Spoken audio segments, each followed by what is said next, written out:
Bonjour, dans cette série de vidéos en plusieurs parties, nous faisons un panorama des différentes solutions de haute disponibilité avec SQL Server. Aujourd'hui, la deuxième partie.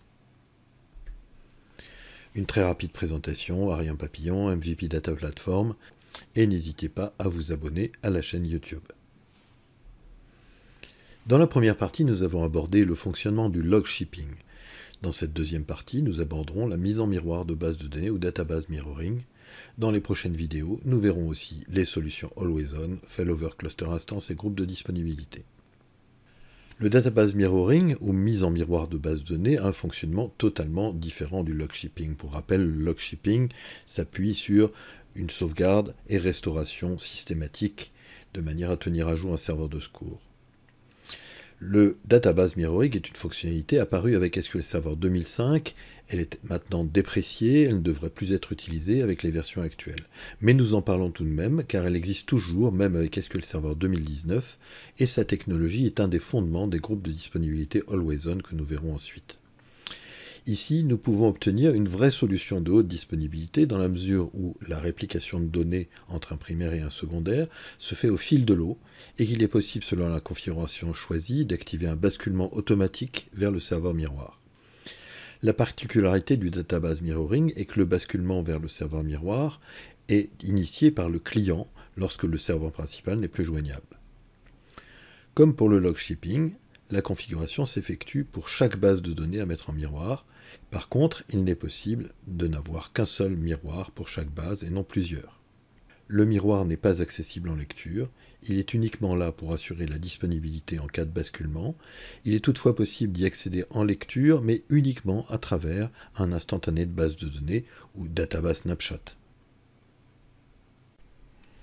Nous avons ici aussi besoin de deux serveurs SQL Server, un primaire et un secondaire. La mise en miroir d'une base de données va s'effectuer à travers un canal TCP sécurisé, car authentifié et éventuellement chiffré, entre deux points de connexion TCP qui seront déclarés sur les serveurs partenaires. L'initialisation se fera par une restauration de la base de données et de ses éventuels journaux de transaction en mode no recovery. Il sera possible alors de configurer une mise en miroir en mode synchrone ou asynchrone. Pour assurer un basculement automatique, il faut utiliser le mode synchrone et il faut également ajouter un troisième serveur, le serveur témoin, qui servira à assurer le contrôle du basculement. Cela peut d'ailleurs être un SQL Server Express. Le client est connecté au serveur primaire. Si le serveur primaire devient injoignable, il cherchera à se connecter au serveur secondaire.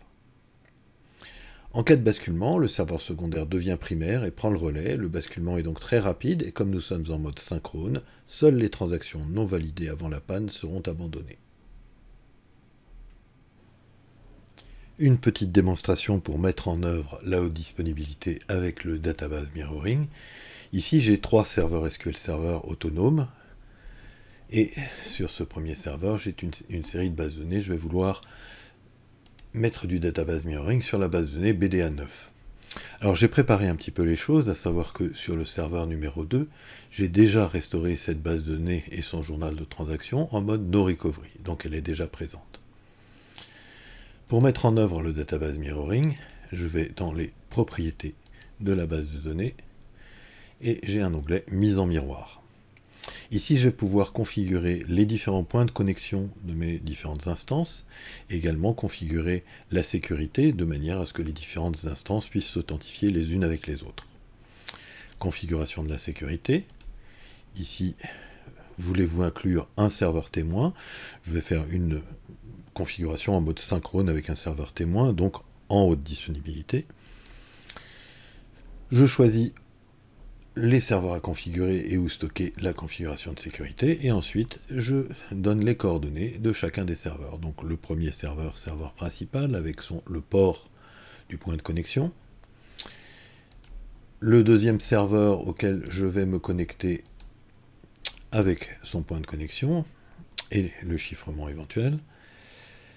Le troisième serveur qui sera le serveur témoin. Je me connecte également. Et numéro de port, suivant. Et ici, je vais configurer les comptes de service pour que les différentes instances puissent s'authentifier sur les points de connexion. le principal, le miroir et le témoin. Un petit écran récapitulatif et la configuration des points de connexion s'effectue. Je n'ai plus en principe qu'à démarrer la mise en miroir. Alors là, nous avons un petit problème, c'est que sur les versions de Management Studio, depuis la version 17 et même la version 18, il y a un bug et que le démarrage de la mise en miroir ne se fait pas. Il me dit, la base de données ne peut pas être ouverte, elle est en cours de restauration, ce qui est tout à fait normal pour démarrer une mise en miroir, mais là c'est un bug. Donc, je n'ai qu'une solution, je fais OK, et je passe en ligne de commande, et là tout marche bien, je vais sur le secondaire. Pour démarrer la mise en miroir, j'indique effectivement au secondaire quel est le partenaire pour la base BDA 9, donc le partenaire pour le secondaire, c'est le primaire, donc le N1. J'exécute cette commande-là.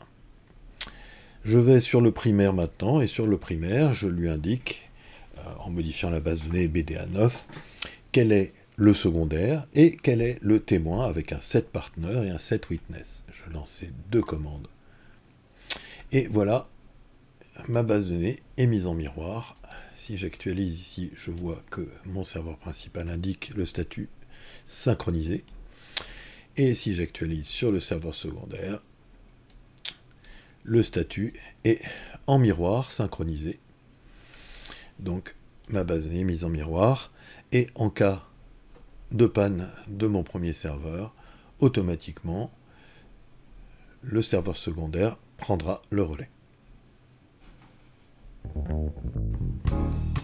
Voilà pour cette seconde partie sur la haute disponibilité et n'hésitez pas à suivre les vidéos suivantes. À bientôt.